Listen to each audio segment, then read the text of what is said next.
بسم اللہ الرحمن الرحیم اللہم صلی علی محمد وعلی آل Muhammad. Welcome to the show. My name is Faiq Izhar Hussain Siddiqui. صاحبوں، Pakistan میں آج قومی اسمبلی میں جو کچھ ہوا، جس انداز سے شرمندگی اٹھانی پڑ رہی ہے یہ آئینی ترامیم کے سلسلے میں حکومت کو اور جرنیلوں کو، پھر بھی شرم تم کو نہیں آتی؟ اس پہ ابھی ذرا تفصیل سے بات کرتے ہیں.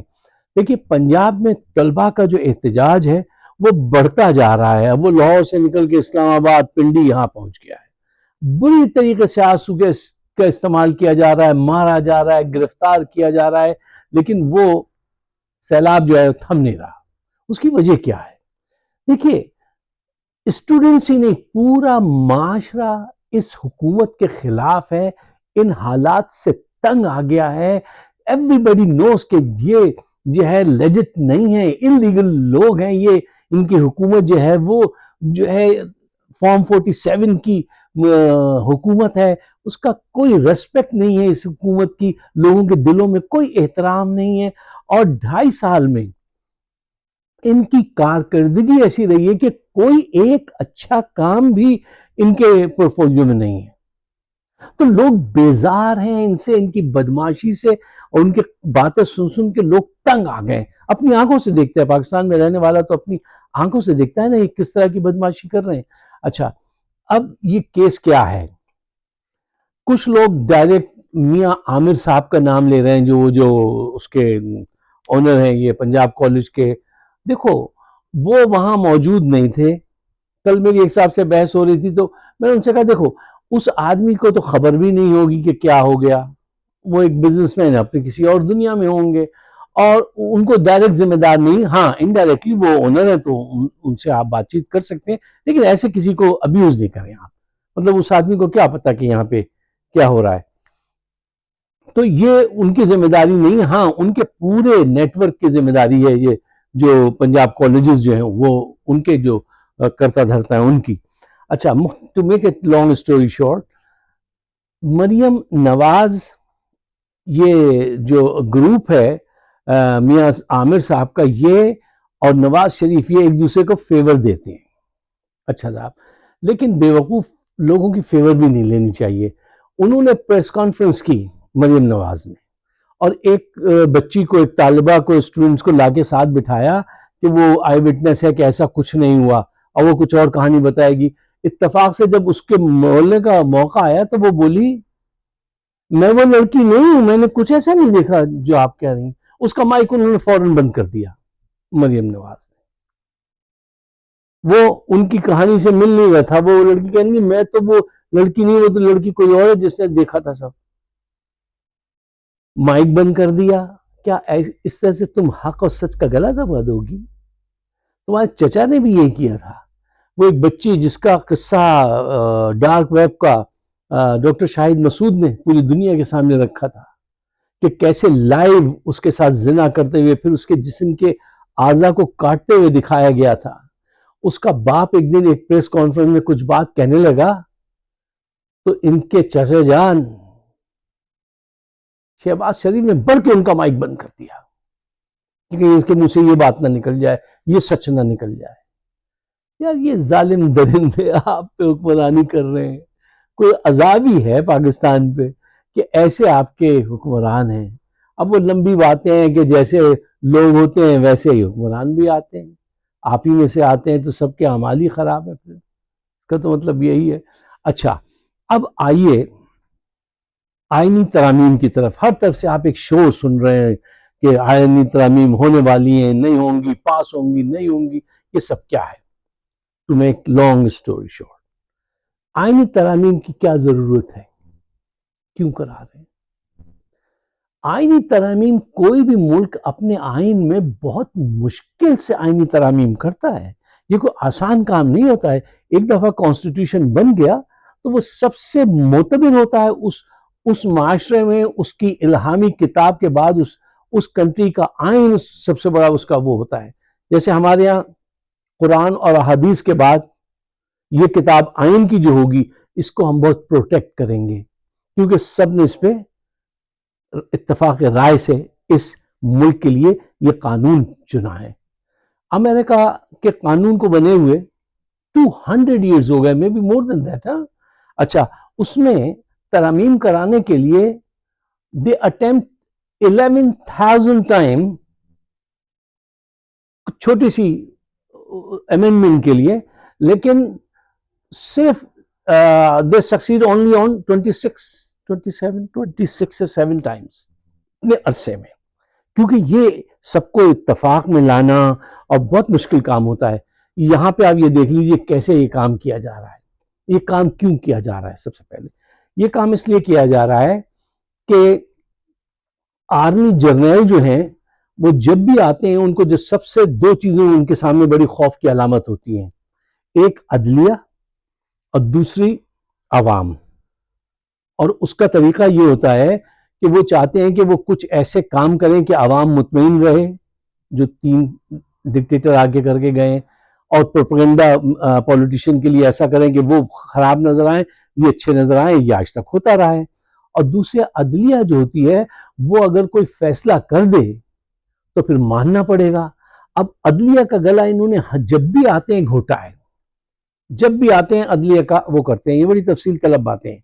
ابھی اس وقت جو ہے وہ یہ چاہتے ہیں کہ عدلیہ کی جو ججز ہیں سپریم کورٹ کے، ان پہ ہمارا کنٹرول ایسا ہو۔ یہ تو ان کے لیے بہت آسان ہے یہ کنٹرول حاصل کرنا کہ اس پارٹی کو جتا کے اس کو ہرا دو اور اس کو وزیر اعظم بنوا دو۔ اب وزیر اعظم کو اختیار دلوا دو کہ وہ 5 کے بینچ میں سے ایک چیف جسٹس کو منتخب کرے گا جس کو وہ چاہے۔ اب وہ کس کو چاہے گا؟ جس کو اوپر بیٹھا ہوا آرمی چیف چاہے گا۔ اچھا، اب آئین میں سب سے بڑی بات جو ہوتی ہے، اگر کسی دنیا میں جا کے کسی کا بھی یہ فیس کرے تو کہے گا یہ تو آپ خلاف آئین کام کر رہے ہیں، وہ تو بالکل ایسا ہو جائے گا، منع کرنا پڑے گا۔ تو کہتے ہیں ایسا کرو، ایک آئینی عدالت بنا لو سپریم کورٹ سے بھی اوپر، جہاں پہ اپنے لوگوں کو اس میں رکھ دو۔ جب آئین کو توڑنا مروڑنا ہو تو وہ 4-5 ججز جو آئینی عدالت میں ہوں انہی سے کہہ کے کام کروا لیا کریں گے۔ بہت خوب، بہت خوب۔ سپریم کورٹ کو چھوڑو، آئینی عدالت بنا لو، وہ آئینی معاملات دیکھا کرے گی تاکہ جو فیصلہ چاہے کرا لے۔ یہ ایک پرپس۔ اچھا، یہ بڑی لمبی، اس میں بہت ساری ترامیم ہیں۔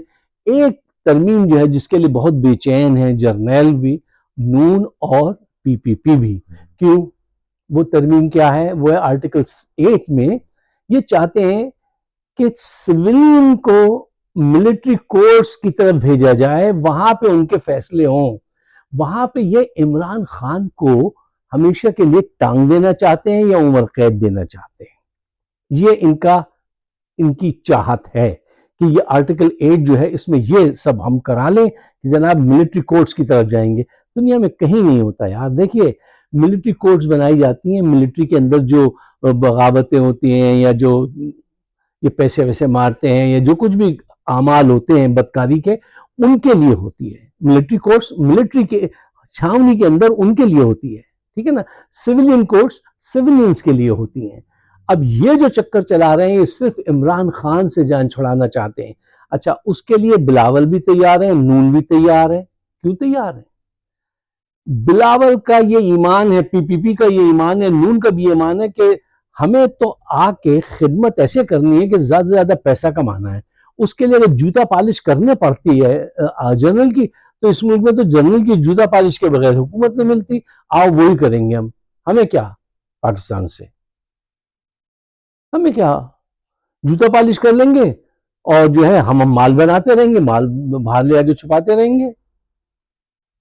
عمران خان ان کی راہ میں رکاوٹ ہے۔ وہ کہتا ہے نہیں، نو مور، اب مال وال نہیں بنائیں گے آپ، یہ پیسے اس ملک کے ہیں، اس عوام کے ہیں، ان کو ان کا حق دو۔ اس لیے یہ اس کو راہ سے ہٹانا چاہتے ہیں، اور یہ آرٹیکل 8 جو ہے اس میں یہ کام کرنا چاہتے ہیں، اس کے ذریعے یہ کام کرنا چاہتے ہیں۔ اب اس وقت جو مارا موری پڑی ہوئی ہے پوری قوم کی طرف سے، وہ دیکھیے اللہ کو کیا منظور ہے، یہ کس کس قسم کے ظلم کر رہے ہیں یہ ترامیم کرانے کے لیے۔ یعنی کروڑ کتنے 100 کروڑ تک بولی لگائی ہے انہوں نے لوگوں کی کہ 100 کروڑ لے لو اور یہ ہمارے حق میں ووٹ دے دو، اور پھر بعد میں جو ہے یعنی ہم تمہیں دوبارہ جتوا دیں گے اگر تم نہ اہل ہوئے تو۔ وہ لا جو ہے وہ یہ کر رہے تھے مرحوم قاضی، ٹھیک ہے نا، کہ فلور کراسنگ کا لا جو ہے وہ اس کو ڈسپیوٹ بنا دیا تھا. پہلے یہ لا بنا تھا کہ بھائی یہ نہیں ہوگا کہ آپ نے ووٹ لیا ہے اس قوم سے اور اپنا ووٹ بیچ دیں آپ پیسے کے عوض، اور لوگوں نے آپ پہ بھروسہ کہ آپ کو ووٹ دیا، آپ اپنا ایمان بیچے دے رہے ہیں. انہوں نے کہا نہیں، یہ اس کے بازار تو کھولنا ضروری ہے، تو اس کی طرف ہی آئے. یہ سارا چکر آپ نے سن لیا، آپ اس کے متعلق جانتے ہیں. اب جو ہے قاضی کا جانا ہے، قاضی نے ان کو اتنا سپورٹ کر دیا، اتنا اندھدھن سپورٹ کیا، توبہ توبہ توبہ. قاضی کے جانے سے نواز شریف بہت پریشان ہیں، ان کا دل بہت دکھا ہوا ہے کہ قاضی چلا گیا تو کیا ہوگا، بڑی دنیا ویران ہو جائے گی قاضی کے بغیر ان کی. اچھا، ان کے مظالم دیکھیے کہ یہ کس حد تک جا رہے ہیں. یعنی 1 ارب 10 کروڑ تک کی بولی ایک اس کی لگائی ہے، ووٹروں کو اغوا کر رہے ہیں، وہ ظلم کر رہے ہیں کہ وہ بی این پی کی سینیٹر ہیں، کیا نام ہے ان کا، نسیمہ صاحبہ، انہوں نے آن ریکارڈ یہ بات کہی کہ یہ مجھے دھمکیاں دے رہے ہیں کہ ہمیں ووٹ دو. زین قریشی جو محمود شاہ قریشی کے بیٹے ہیں، وہ سینیٹر جو ہیں، ان کی بیوی کو رات گئے اغوا کر لیا، پریشان کرنے کے لیے، تنگ کرنے کے لیے، پریشر آن رکھنے کے لیے. پھر بہت زیادہ وہ آوازیں اٹھی تو ان کو 4-6 گھنٹے کے بعد رہا کر دیا. اچھا، اب آپ یہ دیکھیے کہ انہوں نے کوئی حد نہیں چھوڑی ہے. ایک ایم این اے تھا، ان کی خالہ ان کے گھر آئی ہوئی تھی، ان کی خالہ، ماں اور بیوی، ان کو اغوا کر لیا، ان کو ساتھ لے گئے تھے. یار اب آپ بتائیے کہ کس منہ سے احتجاج کرنے کو یہ کہے پی ٹی آئی کہ یار اور عوام کہہ بھائی وہ تو ہمارے پیرنٹس کو اٹھا کے لے کے جا رہے ہیں، ہم کیسے احتجاج میں آپ کے ساتھ جائیں. یہ خوف پیدا کرتے ہیں دلوں کے اندر. اچھا، ایک ایم این اے تھے، ان کو وہ گھر پہ نہیں ملے، مجھے نام ابھی پتا تھا میں بھول گیا.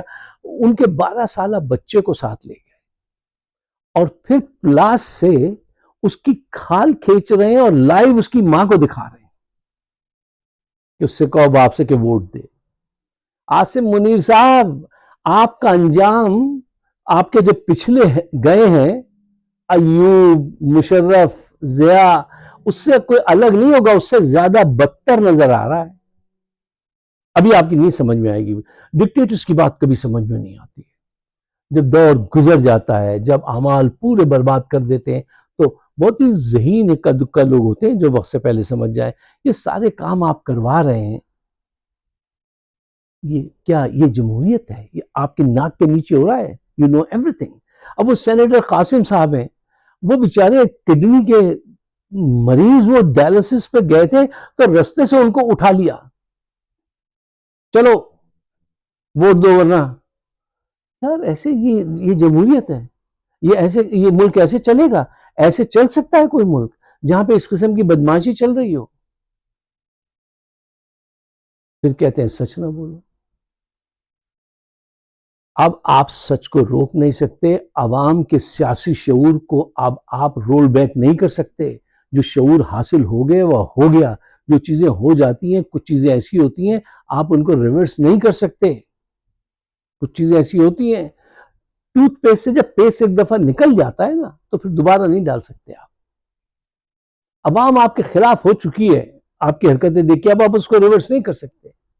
نون نے ملٹری اسٹیبلشمنٹ کو خوب یوز کیا ہے، خوب مال بنایا ان کے کندھوں پہ آ کے، اور خوب بدنام کیا ان کو، اور آخر میں پھر دوبارہ ان کو بدنام کر کے کہیں گے ہم ان کے خلاف اب بیانیاں بنائیں گے اور ان کے خلاف باتیں کریں گے. انہوں نے بہت استعمال کیا عوام میں اور فوج میں. جو آج اتنی بڑی خلیج پیدا ہو گئی ہے وہ ان کی وجہ سے بھی، ان کے اعمال بھی ہیں جرنیلوں کے، لیکن انہوں نے جس طرح سے ان کو استعمال کیا وہ استعمال ہوئے ہیں. یہ ان کا بھی قصور ہے نا، وہ استعمال ہوئے. اچھا، آخری بات، ایک صاحب ایک کریڈٹ میں دیکھ رہا ہوں سب لوگ کر رہے ہیں، ملا جی نے چھکا مار دیا، ملا جی نے بہت زبردست کام کر دیا، ملا جی نے بولتی بند کر دی. دیکھیے، ہولڈ یور ہارسز، ایسا کچھ نہیں ہے. ملا جی کو اتنا زیادہ کریڈٹ مت دیں، اینڈ تک کھڑے رہیں. انسان کی فطرت نہیں بدلتی ہے. میں جب تک کہ 5 دن اور ہیں نا ابھی اس گیم کے، آپ آخری وقت تک کھڑے رہے، پتہ نہیں ملا نہ جانے کون راہ میں کب موڑ آیا وہ بدل جائے. ملا وہ کردار ہے. آج ملا جی جو رکے ہوئے ہیں وہ اس وجہ سے نہیں رکے ہوئے ہیں کہ ان کو جمہوریت بڑی عزیز ہے، لوگوں کے رائٹس بہت وہ اس کی پرواہ کرتے ہیں. نہیں، وہ یہ بات سمجھ رہے ہیں، دیکھ رہے ہیں کہ یہ حکومت زیادہ دیر چلنے والی نہیں. ان کے بیٹے کو گورنر ہی مل جائے، انہیں صدر بنا دیں، یہ پھر بھی چند ایک سال بھر کے اندر یہ دھرم تختہ ہونا ہے ان کا کسی وقت بھی ہو سکتا ہے، چند مہینوں میں بھی ہو سکتا ہے. یہ بات ملا جی پہچان گئے. دوسری بات ملا جی یہ بھی پہچان گئے کہ اتنی خائن یہ ترامیم ہے کہ پھر شاید ایک سیٹ بھی جیتنا مشکل ہو جائے گی ان کو اپنے حلقے سے. یہ دو وجوہات ہیں جنہوں نے ان کو روکا ہوا. اگر ملا جی کو یہ احساس ہوتا نا کہ یہ حکومت تو چلے گی 5-10 سال، تو وہ کہتے ہیں ٹھیک ہے میرے بیٹے کو گورنر بنا دو، مجھے صدر بنا دو اور ہم تمہارے ساتھ ہیں. ان کو پتا ہے ایسا نہیں ہونے والا، تو وہ رکے ہوئے ہیں. لیکن آخر وقت تک منہ سے کچھ نہ کہو لیکن نگاہ اوپن رکھو، آنکھیں کھلی رکھو، یہ کسی وقت بھی ڈوج دے سکتا ہے. یہ آدمی اتنا خطرناک ہے. اچھا، credit goes to Asad Qaiser and barrister Salman Raja. انہوں نے ان کو ایسا گھیرا ہے کہ انہوں ذرا سی بھی کروٹ لی تو ان کو روک دیتے ہیں، جا کے ان سے لمبے لمبے ڈسکشن کرتے ہیں، ان کو ڈراتے ہیں، ان کو سمجھاتے ہیں کہ تمہارا یہ نقصان ہو جائے گا اور یہ فائدہ ہے تمہیں. یہ اسد قیصر اور جو ہے ہمارے کیا نام ان کا بیرسٹر صاحب، ان کا بڑا یہ کریڈٹ ہے کہ انہوں نے ان کو دونوں طرف سے بڑا گھیر کے رکھا ہے. اور میں نے پہلے کہا اس کو خود پتا ہے کہ مجھے اس وقت گھرے رہنا چاہیے. کیوں؟ یہ ساری چیزیں کل اس کے بھی خلاف جائیں گی. تو ان کو کریڈٹ دینے کی ضرورت نہیں ہے. ابھی 5 دن باقی ہیں اور ان کے ہاتھ میں ایک ابھی بھی پتا ہے. وہ کیا ہے؟ دیکھیے، جب کچھ نہیں بن پڑے گا نا تو وہ الیکشن کمیشن کے ذریعے وہ جو مخصوص نشستیں ہیں اس کا ڈیسیجن کرائیں گے نون اور پی پی پی کے حق میں، اور پھر وہ ووٹ کاؤنٹ کر کے ترامیم پاس کرا کے جلد سے یہ دونوں کام بڑے ریپڈلی کیے جائیں گے اور آگے بڑھ جائیں گے. یہ ممکن ہے، یہ ممکن ہے. اس پہ سوچئے. کل احتجاج کی جو کال دی ہے پی ٹی آئی نے، پورے ملک میں عوام کو نکلنا چاہیے. دیکھو، یہ ایک دن کا کام تھوڑی ہوتا ہے کسی حکومت کو بدلنا. یہ ایسا تھوڑی ہوتا ہے کہ آپ نے جو ہے سمجھ لیا کہ ہم گئے تھے حالات پھر بھی نہیں بدلے. نہیں، یہ تو ایک طویل عرصے تک یہ جنگ لڑنی پڑتی ہے. اور بہت سارے ایسے لوگ ہوتے ہیں پاکستان میں بھی، پاکستان سے باہر بھی، جو عمل کچھ نہیں کرتے، اپنا ٹائم نہیں لگاتے، اپنا پیسہ نہیں لگاتے، اور ایموشن میں سمجھتے ہم نے تو پاکستان میں بہت چاہا لیکن یہ نہیں ہوا. ایموشن ایک چیز ہے، ایکشن دوسری چیز ہے. آپ کی یہ ایموشن ہے کہ آپ پاکستان دیکھ کر روتے ہیں کہ پاکستان کے حالات بدل جائیں. ایکشن یہ ہے کہ آپ نے پاکستان میں کوئی اسکول کھولا، کوئی بہتری کے لیے کام کیا. تو ایموشن اور ایکشن کو گڑبڑ مت کیجیے. یہی پاکستان میں ہے کہ جو پاکستان میں رہنے والے ہیں، کیا انہوں نے حکومت کے خلاف احتجاج کیا؟ خود گئے تھے، گھر سے نکلے تھے، یا صرف ٹی وی پہ اور سوشل میڈیا پہ بیٹھ کے بین کرتے رہے تھے؟ نہ، ایموشن اور ایکشن میں فرق ہوتا ہے. and this is the time to take an action. just go and get them. یہ آپ ان کو پکڑ سکتے ہیں، آپ کے بھی دسترس میں ہے یہ. اور اگر یہ ترامیم ہو گئی تو پھر آپ بہت طویل عرصے کے لیے کچھ نہیں کر پائیں گے. اگر آپ میرے خیالات سے اتفاق کرتے ہیں تو اس کو شیئر ضرور کیجئے گا برائے مہربانی. ہمارے چینل کو سبسکرائب کیجئے، اپنے دوستوں کے ساتھ ضرور ڈسکس کیجئے، شیئر کیجئے. میری راہ میں بڑے وہ وال ہے، پتہ نہیں کیا کیا ٹیکنیک ہے، نوٹیفیکیشن لوگوں کو نہیں ملتا ہے، بڑا روکا گیا ہے، بہت روکتے ہیں. لیکن جہاں تک بھی ہماری آواز جا سکتی ہے ہمیں اسے پہنچانا ہے. آپ سب کا بہت بہت شکریہ. خدا حافظ.